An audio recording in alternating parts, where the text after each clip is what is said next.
Hello and welcome to New Parents in Training. So today we got a wearable breast pump from Horigen. Not only this breast pump is a wearable machine, but also is very reasonably priced. So my wife has been using this breast pump called Elvie for the longest time. And this machine is only a fifth of that price. And let's see how well it does compared to that one today. So anyway, let me unbox this. And then I can have her to try it out. Obviously her, right? Not me, because I don't produce any milk. That's why the kids always love her, not me. Sad but true. Anyway, so, alright, once you open it up, here's the manual instruction. And then further in,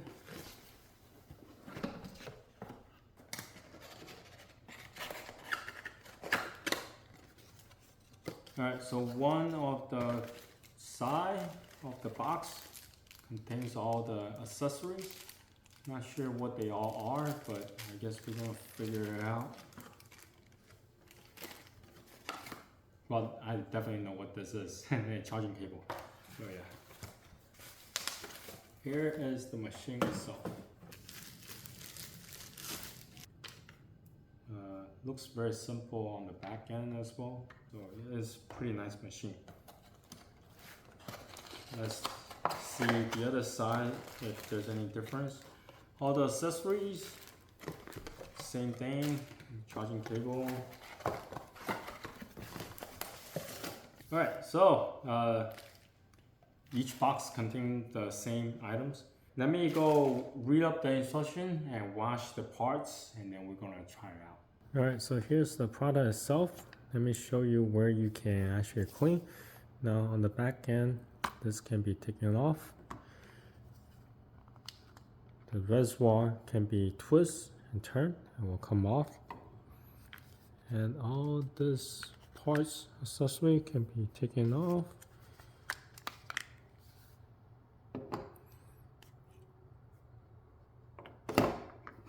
Now the top part, this machine, you can only wipe it down. Try not to submerge into water because you don't want to get in contact with water. Oh, and the charging port is on the side right here. Alright, so with all this accessory that got in contact with milk, what you need to do is to rinse in cold water first and then wash it with detergent that will get rid of the milk residue.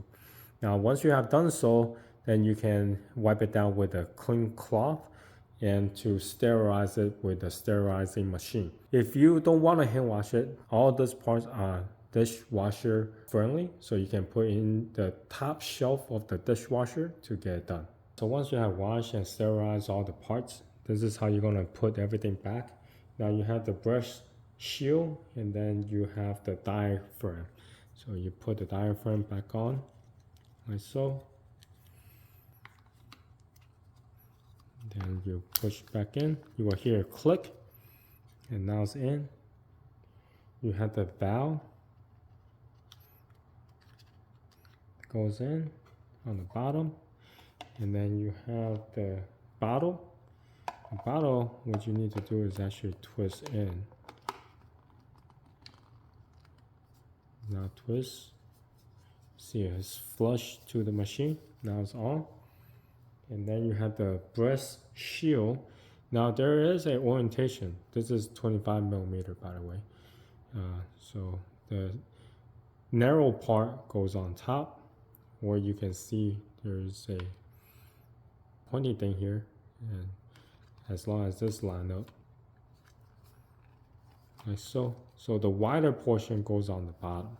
Alright, so they do provide you with two sets of different size of cushion insert. So you have one that is 21 millimeter, and then you have one set that is 17 millimeter.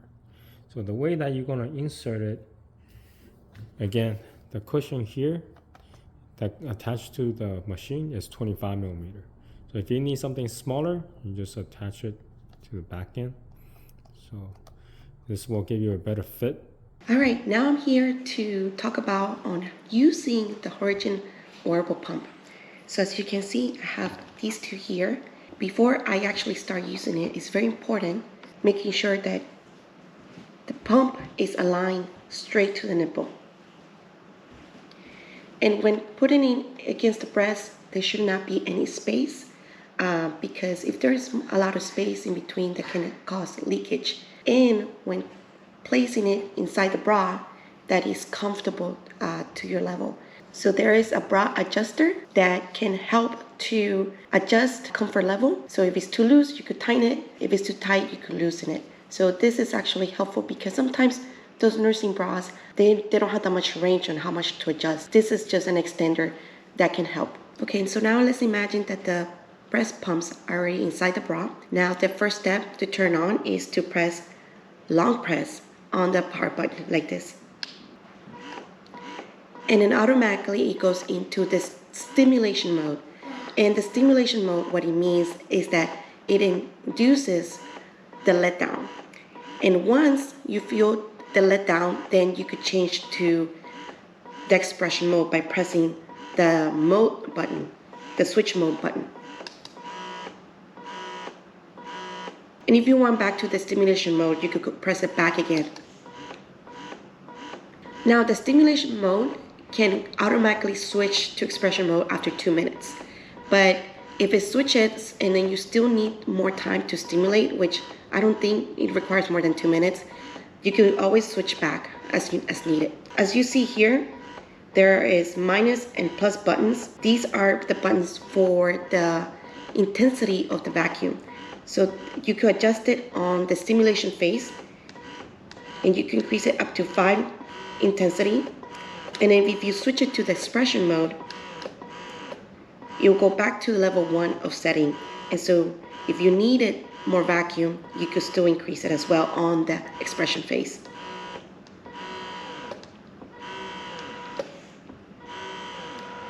I'm putting at the maximum, and you could hear that it's trying to suction at a higher level but a slower pace.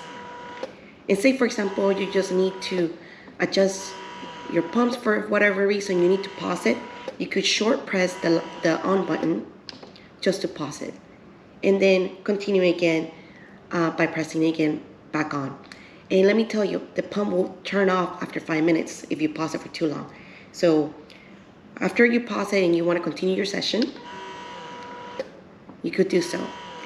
The pump would automatically shut off after 30 minutes of use, but a lot of times when pumping milk, it's about 15 to 20 minutes of pumping sessions. And so to turn it off and to finish your session, all you need to do is to long press the power button to turn it off. Like that. I have worn the Horigen pump and the Elvie. Can you tell which one is which? You really can't tell, right? So the size is about the same. I actually have the Horigen pump here on my right side, and then the Elvie pump on my left side. Right now it's going through the stimulation mode, and I could tell that the Horigen pump is a little bit louder, but it also feel like at the level 1 for each one of them. I think the stimulation phase is a little bit stronger at level 1 with the Horigen. Now both of the pumps are on expression mode, and I could still hear the Horigen more than my Elvie. For the Horigen, for me, the breast pump at the level 5 suctioning is really painful for me, so I had to lower down to maybe a 2 or a 3. I think that's my comfort level. You don't want to reach to a very high suction power if it's making you hurt, because that will not express milk effectively. So it's been about close to 20 minutes, and I think my pumping session has already ended. So I'm going to now turn it off. So here are both of the pumps that I've used at the same time after 20 minutes pumping. And I do have a disclaimer, I actually nursed my baby about 2 hours ago. But I'm very surprised that the Horigen did really, really well. It expressed 2 ounces, which is very similar to what I expressed in the Elvie. And the most surprising part is that I used it on my lagging breast, which usually express maybe half of the time of what my left does. So 2 ounces on my right is actually very good. So I'm going to go over the pros about the Horigen pump. So this pump is very economical. It's 1/5 of the cost of the Elvie. The Elvie, I bought it maybe 3 years ago, and at that time it cost me about $500. The Horigen pumps, the 2 of them, will cost a little bit over $100. So obviously it's very budget friendly for a pump that actually works. Number 2, one of the great things about the Horigen breast pump is that it does come with 3 different shield sizes. It comes with 25, 21, and 17. And it is important to have different accommodations because the nipple does change over time. It makes it economical that you don't have to buy extra shields, which can become costly. So for example, my Elvie, I had to buy a different shield size, and that was $30 in addition to the breast pump. And so I could see this is still very economical just having the shield size available to you. So now I'm going to talk about the cons of the breast pump. Things that I need to point out is that it has many more parts. The many more parts means more washing. And I don't like washing breast pumps parts. It's just so tedious. It takes so long. So I just put them into the dishwasher, which will help to take care of that part. Number 2 con is that this breast pump does not come with an app like the Elvie. I know with the Elvie, I'm so used to look at the app because I need to see like how long I've been pumping, and this one, it does not have that. So for this, I just use a regular clock or timer to time my pumping session, making sure that I don't exceed more than 20 minutes or so, and I don't forget that I'm still pumping, because sometimes when you're working, you just forget that you're actually pumping. Number 3 is that it's quiet, more quiet than my Medela breast pumps, but it's a little bit louder than the Elvie. And so this is a consideration if you're taking the breast pump to use in an office area where it's really quiet. Your office mates or your coworkers can still hear it if they're sitting next to you. But it's still quiet enough that you won't wake up your baby. So my take-home points about this breast pump is that it works at a fraction of the price of a Willow or of a Elvie for a wearable breast pump. And so it does give a lot of flexibility. So I highly recommend for those that are looking for a budget-friendly wearable breast pump, or for those that just need a backup or part-time pump. And so I hope you find this video very helpful for you. Let me know your comments down below, any feedback. I'll see you guys next time. Bye.